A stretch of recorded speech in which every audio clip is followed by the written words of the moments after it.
Y hay una cosa muy importante que hemos siempre conversado acá en Última Mirada y que la habíamos dejado un poco de lado a raíz de un montón de otras cosas, incluyendo, por cierto, lo que pasa en Rusia y las situaciones de la pandemia, pero que tiene que ver con la situación del cambio climático. Y acaba de salir hace muy pocos días este informe intergubernamental de cambio climático que de alguna manera anticipa la situación que eventualmente hay que tener en cuenta en torno a esta situación, y no es para nada halagüeña. Y vamos a conversar con Paulina Aldunce. Ella es parte del IPCC, es autora líder de este gremio, ¿cómo llamarlo?, de expertos en una situación que de pronto se vino encima. Y yo me acuerdo, quizás algunos son más jóvenes, pero yo me acuerdo cuando ya en la universidad muy tempranamente se hablaba del Club de Roma y de estas situaciones que tenían que ver con los cambios y las cosas que se anticipaban en torno a la situación climática, hasta que de pronto llega la cosa ya mucho más seria. Y hoy día, por lo menos que yo sepa, si es que alguien sigue negando el cambio climático, son muy minoría. Sí. Pero lo que sí es cierto es que cada informe del IPCC parece como la antesala de un futuro extraordinariamente duro. Sí. Paulina, cuéntanos un poquitito sobre este último y cómo está Chile en esta situación. Además, eres académica de la Universidad de Chile, que eso siempre hay que decirlo. Bueno, primero que todo, antes de contarte lo que tiene este informe, los contenidos de este informe, es importante saber un poco el contexto de este informe. Este informe de las Naciones Unidas está basado en más de 34.000 artículos científicos. Por lo tanto, todo lo que yo te voy a contar en esta entrevista no es una opinión personal como científica, sino que está basado en más de 34.000 artículos científicos. Por lo tanto, todo lo que se diga acá es inequívoco en el fondo.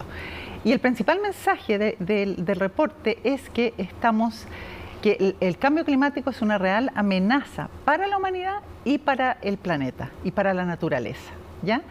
Y que es urgente que actuemos para poder asegurar un futuro habitable en el planeta. Ese es el principal mensaje de este reporte. Ahora, siempre de alguna manera se ha conversado y discutido que el cambio climático es un problema serio y que afecta, si tú quieres, más directamente a las personas alrededor del mundo en cosas muy puntuales, en la presencia o no presencia del agua, en la situación de determinados cambios climáticos muy fuertes que tienen que ver con, qué sé yo, tornados, huracanes, en fin.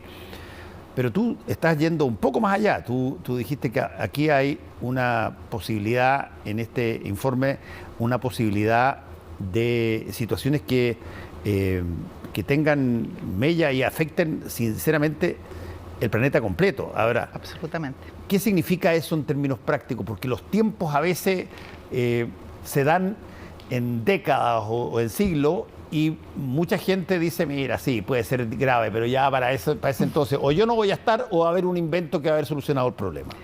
Ni lo uno ni lo otro, en realidad. Lo que pasa es que ya hemos aumentado en 1,1 grados Celsius, ¿ya? Pero esto desde la era preindustrial. Y se espera que en las próximas 2 décadas lleguemos al 1,5. ¿Tú te imaginas un planeta, si ya con un 1,1 estamos en los problemas que estamos, en llegar a 1,5 en las 2 próximas décadas? Si nosotros reducimos los gases de efecto invernadero bruscamente y en todo el planeta hoy, lo más seguro es que igual vamos a llegar a ese 1,5. Pero la pelea está en llegar por lo menos temporalmente a ese 1,5 y poder revertir y bajar la temperatura y que no siga subiendo.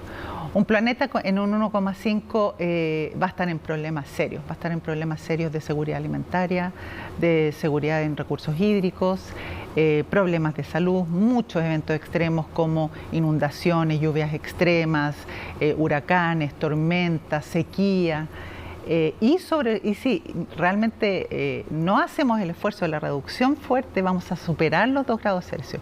Y sobre 2 grados Celsius, entre otras cosas, van a haber efectos irreversibles, como por ejemplo el aumento del nivel del mar, que se va a esperar siglos para poder revertir ese efecto. O sea, es casi irreversible. Y también, por ejemplo, después de los 2 grados Celsius van a haber muchos cultivos fundamentales para la vida y la alimentación de los humanos que en muchas partes del mundo no se van a poder cultivar. Déjame tratar de meter en todo eso que acabas de decir una, pero mínima variable media optimista.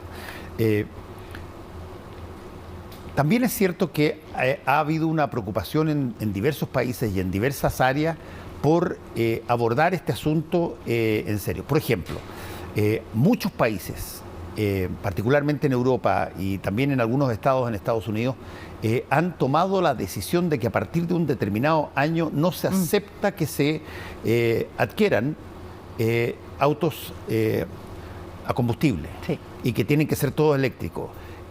Ha habido quizás mucho menos que, por ejemplo, para la pandemia. En la pandemia, que tiene como característica esencial que la vacunación tiene que ser lo más amplia posible, porque no es cosa de que tú te jactes de tener a todo tu país vacunado si es que cada vez que alguien sale fuera del país eventualmente vuelve contagiado o es posible de que se produzca una situación de ese tipo. En el caso de las situaciones del cambio climático y todas estas cosas que tú auguras, ¿cuáles son los caminos de interconexión planetaria para poder trabajar así como uno, digamos, y no estemos haciendo cosas que eventualmente lo que se mejore por aquí se pierde por acá? Claro, mira, el cambio climático, responder al cambio climático está como en 2 avenidas en el fondo. Uno es lo que llamamos la mitigación, que es la reducción de gases de efecto invernadero. Y otra es la adaptación, que es cómo nos ajustamos y respondemos a los impactos, ¿ya? Muchas personas se concentran en lo que es la mitigación, en la reducción de gases de efecto invernadero, que es fundamental. Pero los impactos del cambio climático ya se están produciendo y necesitamos urgentemente aumentar la adaptación.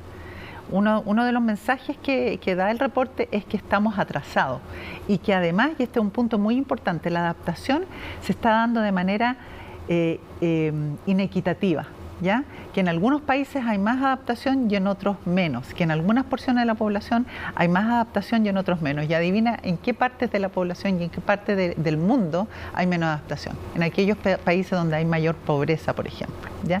Entonces es muy importante que hagamos esfuerzos internacionales que además vayan persiguiendo, seguramente tú lo sabes, los objetivos de desarrollo sostenible. El primero de ellos, de los objetivos de desarrollo sostenible, es la reducción de la pobreza.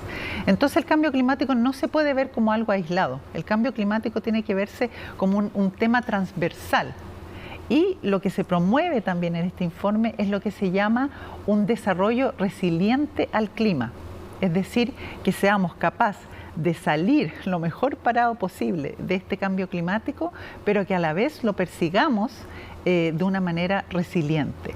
¿Y por qué? Porque este informe, otra de las cosas que subraya, ¿no es cierto?, que enfatiza y que estudia de mejor manera, porque este es el 6º informe, llevamos 5 anteriores. Sí. Y este informe, una de las diferencias, tiene varias diferencias con el anterior, es que estudia muy en profundidad la relación entre lo humano, lo ecosistémico, incluida la biodiversidad, y el cambio climático. Y se hacen muchas relaciones que antes no se hacían. Y que es como se debe ver, porque es un reduccionismo ver el sistema humano, el sistema, ¿no es cierto?, ecológico y el cambio climático por allá arriba. Están muy interconectados. Y te doy un ejemplo específico. Un ecosistema sano puede dar servicios ecosistémicos de mejor manera para adaptarse al cambio climático. Por ejemplo, la provisión de agua. Entonces, también es importante que estos esfuerzos no solo se hagan a nivel internacional, sino que a nivel nacional, pero con una comprensión mayor de cómo funciona el sistema. Fíjate que mientras tú estabas hablando de cómo la cosa a veces tiene partes donde pasan cosas que en otras partes quizás no pasan todavía y que por lo tanto hay ciertas dilaciones en lo que hay que hacer. Estaba acordando una película que vi hace poco, creo que fue en HBO, que tenía como amenaza un asteroide gigante que venía y que era de una magnitud tal que había que destruirlo. Pero no podía ser destruido solamente por un tipo de situación, porque era tan grande que era gigantesco, por lo tanto todo el planeta se organiza de alguna manera para que cada uno, de acuerdo a sus posibilidades, contribuya a generar las situaciones que enfrentan este asteroide. Y finalmente, no les voy a contar cómo termina ni una cosa, pero en fin. Pero para los efectos prácticos, ¿cuál es la ventaja para que todos se organizaran respecto de este asteroide? La ventaja es que tú sabías que era una cosa que en algún momento dado me ibas a mirar para arriba y lo ibas a empezar a ver. Y por lo tanto lo tenías tan presente que estabas dispuesto a hacer algo al respecto para que no te destruyera. Sin embargo, en este caso, cuando las cosas son más lentas, cuando las cosas son espaciadas, cuando tú caminas en la ciudad y no ves nada distinto de lo que viste el año pasado, y cuando la rutina, que siempre de alguna manera es una adversaria de las decisiones urgentes, tú ves que estas cosas se hacen, unos países lo hacen, otros países no lo hacen, otros no tienen plata, otros no les ayudan, otros no creen, en fin. ¿Cómo se organiza una situación para enfrentar planetariamente una amenaza planetaria? Bueno, a través de la cooperación internacional, sin lugar a dudas. La Convención Marco de las Naciones Unidas para el Cambio Climático tiene dos brazos. El científico, que es el IPCC, que hace los estudios, y bueno, el de toma de decisiones internacionales, que son las famosas COP, ¿no es cierto? Que nosotros organizamos la COP25 hace 3 años atrás. Y ahí se llega a acuerdos y a compromisos. Y cada país se compromete, y se compromete en términos de mitigación, que era lo que yo te contaba en reducción de gases de efecto invernadero, y de adaptación. Y se comprometen a ciertos compromisos que logran un cambio global determinado. La meta, por ejemplo, del Acuerdo de París, que es el acuerdo vigente hoy en día de cambio climático, es no superar el 1,5. Y si se supera el 1,5, que lamentablemente se va a superar en 20 años, no superar los 2 grados Celsius. Para eso, todos los países tienen que hacer sus contribuciones nacionales determinadas, las famosas NDC. Y ahí se dice, yo voy a llegar a la carbono neutralidad en tantos años, por ejemplo. Yo voy a tener tantos planes de adaptación en tantos años. Estos van a ser los sectores en los que yo me voy a comprometer. Y toda la suma de eso hace un cambio global. ¿Qué es lo que tú me estás preguntando? Exacto. Y ahora déjame ponerte en aprieto. Te digo, sí, claro, pero mi negocio es la distribución mundial de combustible. Y yo voy a tener que pagar el costo de todos los cambios. Y bueno, ¿cuál es la alternativa? Porque van a haber otras empresas que ya están muy adelantadas, que tienen electricidad para los vehículos, y resulta, ¿qué pasa conmigo? Bueno, es que por eso que todos los actores tienen que estar comprometidos. Tú como privado o el privado no puede asumir todos los riesgos, ¿no es cierto? Tiene que estar apoyado con subsidios, por ejemplo, o algún tipo de beneficio del Estado. Es un esfuerzo de todos. Esa es una muy buena pregunta. Pero lamentablemente, aunque él quiera seguir en ese negocio, en ciertos países no va a poder seguir siendo, por ley, por normativa. Bueno, ya hay. Alemania, entiendo que ha tomado la decisión que creo que a partir del 2025 solamente se pueden adquirir vehículos eléctricos. Claro. Pero yo insisto en un fenómeno que es humano, que es el fenómeno de la resistencia al cambio. Claro. La resistencia al cambio es real y se dilata y mucha gente tiene que hacer un cambio, si tú quieres, psicológico al respecto. Para que yo resista, tengo que convencerme que no es tan grave el problema. Claro. Porque si fuera tan grave el problema, tengo que hacerlo. Pero me tengo que convencer, y para eso encuentro a cualquier científico por ahí, cualquier paper por ahí que diga que esta cosa no es tan... Y lo muestro y me justifica por lo menos el no tener que hacer las cosas, si es que acaso eso no se compensa de alguna manera. Claro, pero aquí este informe del IPCC también es un informe que tiene unas características características bien particulares. El rol es, nos dan un rol a la ciencia de poder dar conocimiento para la mejora de toma de decisiones. Entonces, este informe tiene 1.637 páginas, pero hacemos también el esfuerzo de hacer lo que se llama un Summary for Policymakers, un resumen para tomadores de decisiones, que son solamente 32 páginas, pero están en un lenguaje no científico, que lo puede entender mucha más gente. Y ese yo te puedo dar por firmado que está en todos los escritorios, por lo menos de los ministerios de medio ambiente de todos los países. Entonces, ya no puede haber esa justificación que tú dices, en el fondo, porque el conocimiento está. Y ahí hay un punto súper importante que quiero relacionarlo a lo que decías anteriormente. La información es muy importante. Si no hay información y entregada en un formato entendible y digerible por la gente, la acción climática no va a pasar, porque solamente se va a estar tomando decisiones a nivel de gobierno. Pero la población, la sociedad civil, digamos, también tiene que tener esa información. Eso es muy importante. Tú dijiste una cosa que yo creo que es muy importante, de que golpea más este tipo de situaciones, este impacto, a aquellas sociedades que tienen focos de pobreza muy grandes. Porque, claro, tú tienes alternativas de dejar... qué sé yo, de cambiar tu auto por un eléctrico y comprarlo, que probablemente te va a costar más caro, si es que tienes los recursos para hacerlo. Pero muchas personas no lo tienen y eventualmente o van a tener que dejar sus automóviles, que es mandatorio esta situación, o van a tener que cambiar a otro tipo de forma, que pueden ser transporte público, claro, pero que no era lo que estaban haciendo antes. Claro. Y eso siempre se ve en algunas partes cuando hay... una cosa que abarca y que amenaza a toda la población, quienes están en una situación un poco más privilegiada que otras, se nota mucho la diferencia. Sí, claro. Claro, por eso uno de los mensajes, hay dos mensajes que pueden sonar muy románticos, pero que no son románticos, son bastante concretos, que el mensaje, que el reporte presenta. Uno es que el cambio climático, y de aquí para adelante, tiene que tener una manera de abordarlo, de responder, que se basa en la equidad. Ese es uno. Y las respuestas hay que darle mayor relevancia al nivel local. ¿Por qué? Porque ya sabemos que las poblaciones más vulnerables son aquellas que tienen menores recursos económicos y, por supuesto, las poblaciones que están en pobreza. Entonces, si tú realmente quieres que la sociedad completa se pueda adaptar mejor al cambio climático, tiene que pasar por políticas públicas que sean de reducción de la pobreza, por ejemplo. Y por otro lado también el nivel local, porque siempre, claro, para los científicos y los que somos de ciencias sociales nos encanta hablar del nivel comunitario y trabajar con la gente a nivel local, y también muchas veces una cosa romántica, casi inocente, ¿no es cierto? Pero aquí es una cosa concreta. Las comunidades son las que están en la primera línea de recibir los impactos. El que está en su oficina en Santiago tomando decisiones en un ministerio, claro, se le va a complicar un poco su trabajo, pero el que va a sufrir, el que sufre es el agricultor, que ya no puede regar. Y entonces es él al que hay que apoyar para que pueda responder. Entonces el nivel local es muy importante para empezar a responder, sobre todo en la adaptación al cambio climático. Entonces ese es un aspecto también, son dos aspectos muy importantes de este reporte.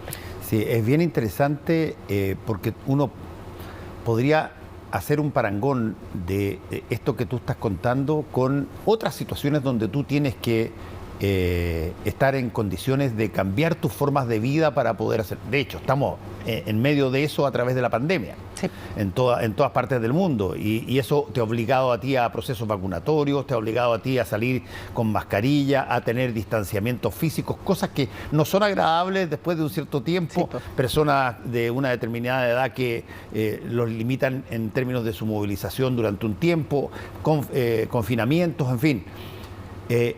Y ahí tú ves, además, que existe una mirada central, en este caso que son los gobiernos, que generan eso con la expectativa de todos de que esto es una cosa transitoria, que ya tuvimos alguna vez muchas pandemias atrás, ya tuvimos, qué sé yo, epidemias de cólera, epidemias de otras cosas, y por lo tanto se tiene la idea de que esto es relativamente pasajero. Pero con el caso del cambio climático, uno siempre como que tiene la sensación de que, chuta, esta puede ser la definitiva.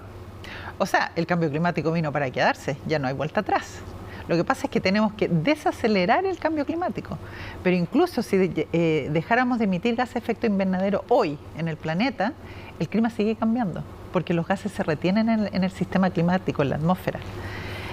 Hay varias cosas que tú has dicho que a mí me encantaría volver. Por ejemplo, esto de que el cambio climático es una cosa del futuro. Claro, antes decíamos, pucha, en 100 años, a fines de siglo, podríamos llegar a los 3 grados, a los 4 grados. Ahora te estoy diciendo 20 años. 20 años vamos a llegar al 1,5. Ya no es una cosa de tan futuro. A ti te va a tocar y a mí me va a tocar, esperemos. A nuestros hijos, ¿para qué decir? A ti más que a mí. Pero no es una cosa que, digamos, es para las próximas generaciones, no. Y el aumento sostenido de la temperatura era algo que nosotros veíamos hacia el futuro. Pero también están todos los impactos actuales, que son principalmente por el aumento de la frecuencia y la magnitud de los eventos extremos, como marejadas. Mira las marejadas que tenemos en Chile. Siempre habíamos tenido, pero no la cantidad que hemos tenido y de la severidad que hemos tenido. ¿Por qué? Porque el cambio climático también influye en el comportamiento de los vientos. ¿Para qué decir la sequía? Llevamos 12 años de sequía, una mega sequía. La más severa en términos de extensión temporal y en términos de extensión geográfica en Chile. Y los estudios dicen que el 25% de la severidad de esa sequía es debido al cambio climático. Sería otra historia si no tuviéramos el cambio climático con esa sequía específica. ¿Para qué decir las inundaciones y todo eso? Y eso está pasando hoy día. Entonces el cambio climático ya no es algo del futuro, es algo del futuro y algo del presente. Sí. Ahora, no sé si planteártelo como algo que se debe hacer en el futuro o hay que hacerlo al tiro, pero con el cambio climático todo hay que hacerlo al tiro. Sí, es verdad. Pero este informe intergubernamental, el IPCC, ¿entrega pautas de qué hay que hacer?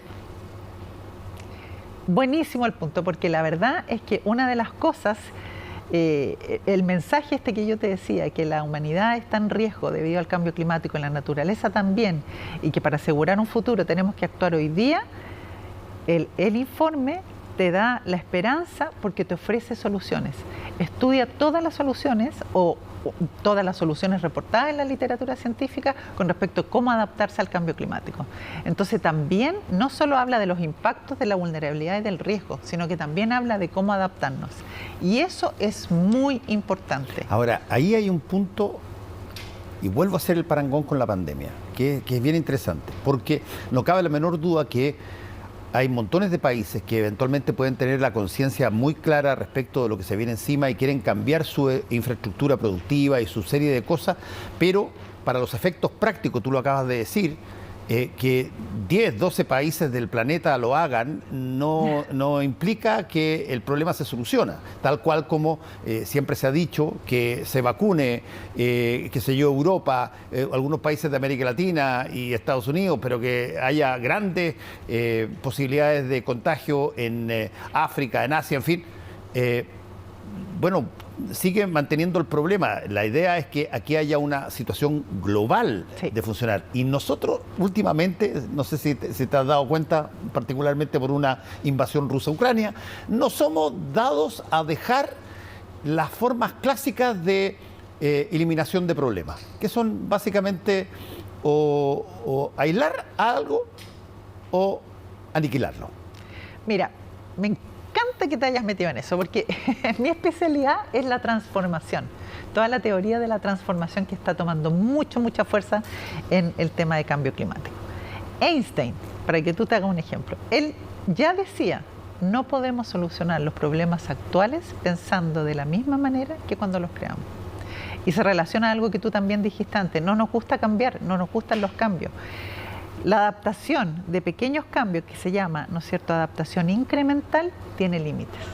Cuando la severidad, la complejidad y la incertidumbre de los impactos pasa cierto límite y es mayor, esas pequeñas adaptaciones incrementales ya no son suficientes. Y la única salida es la transformación, nos guste o no nos guste. Y esa transformación nos va a incomodar un poco algunas veces, otras veces va a ser más fácil, pero no la podemos evitar. Lamentablemente. ¿Qué implica, por ejemplo, así si tú tuvieras que dar un par de ideas que de alguna manera tú creyeras que tienen inevitablemente que ser parte de la transformación? ¿Qué ideas serían esas que hoy día no están, por ejemplo? por ejemplo, en términos de equidad, por ejemplo, políticas públicas de real reducción de la pobreza. Hay muchas cosas que están, pero se están haciendo poco, se están haciendo mal o no se le está dando la importancia. Por ejemplo, sistemas realmente participativos, ¿ya? En todo lo que es el diseño y la implementación de la adaptación. No sacamos nada a los investigadores con ir y decirle a la gente, yo te estudié a esta área, yo sé cómo tú eres vulnerable y sé cómo te tienes que adaptar. O lo mismo en los gobiernos. Una participación real es, por ejemplo, una transformación. Porque en los países y en nuestro país tampoco se da una participación real. Se pregunta cuando se hace un plan de adaptación en distintas etapas y qué sé yo, pero la construcción misma, o sea, imagínate un agricultor que conoce lo que se llama el conocimiento local, ese es otro mensaje importante, el conocimiento local. Uno como científico puede hacer modelos, puede estudiar, puede escribir y qué sé yo, pero la persona que sabe por dónde baja el río cuando hay una lluvia extrema, o cuánto sufren sus animales, que ha vivido ahí toda su vida y que ha escuchado las historias de sus abuelos y sus padres, tiene un conocimiento que el científico no lo va a tener. Entonces, otra transformación es que los científicos se bajen de su pedestal, ¿no es cierto?, y reconozcan que el conocimiento de las personas es tan valioso como el conocimiento científico y que la única manera de responder a las complejidades del cambio climático es cuando tú haces conversar e integras esos conocimientos. Sistemas que puedan hacer eso son transformativos, porque estamos acostumbrados a andar cada uno por su lado. ¿Se puede? No, yo no digo que no se puede. Yo digo como mi papá decía eso. Yo no digo que no se puede, yo digo que es jodido. Sí, es complicado. Es complicado. Pero hay metodologías en la ciencia, como la investigación-acción, por ejemplo, que apuntan a eso. Bueno, vamos a hacer lo siguiente. Démonos unos 3 meses, 4 meses, a ver si se producen algunas cosas que eventualmente podamos detectar que van en la dirección de las transformaciones positivas que se tienen que hacer. Y conversamos de nuevo. Ya. ¿Te parece? Muchas gracias. Muchas gracias, Paulina. Chao.